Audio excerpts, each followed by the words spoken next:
नाशिक महानगरपालिकेच्या सार्वत्रिक निवडणुकीचा बिगुल वाजता शहरातील राजकीय वातावरण तापू लागले असून प्रभाग क्रमांक 11 मध्ये महाराष्ट्र नवनिर्माण सेना व शिवसेना पक्षाच्या अधिकृत उमेदवारांच्या प्रचाराला नागरिकांकडून मोठा प्रतिसाद मिळतोय। या प्रभागातून मायाताई काळे, रेणुका विठ्ठल लहारे, गीता संजय जाधव आणि सलीम मामा शेख हे उमेदवार निवडणूक रिंगणात उतरले असून प्रचारादरम्यान नागरिकांचा उत्स्फूर्त सहभाग पाहायला मिळतोय। प्रचार फेरी, घरभेटी व जनसंवाद कार्यक्रमाच्या माध्यमातून उमेदवार थेट जनतेपर्यंत पोहोचत आहे।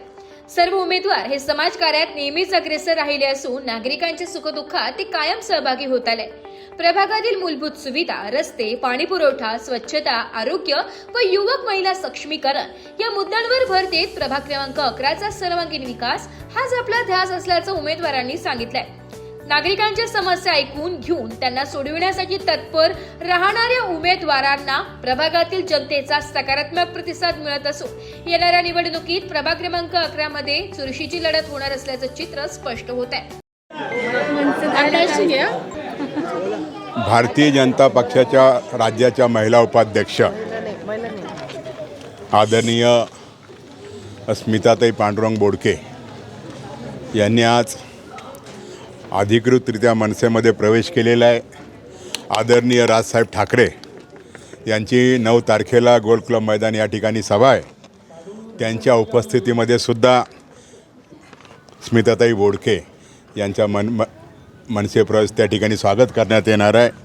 स्मिताताई B Com master of computers management software engineer आहे।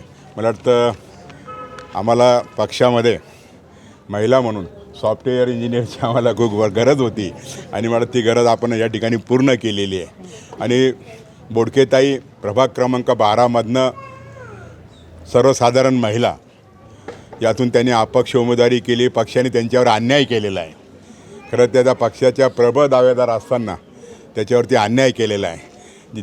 जिथं अन्याय होतो त्या ठिकाणी महाराष्ट्र निर्माण सेना ही धावून जाते आणि मला वाटतं आमच्या स्मिताताई आज प्रभाग क्रमांक 12मध्ये यांना आम्ही पुरस्कृत करत आहोत। नाशिक लोकशाही न्यूज साठी उपसंपादक अविनाश मकर, नाशिक।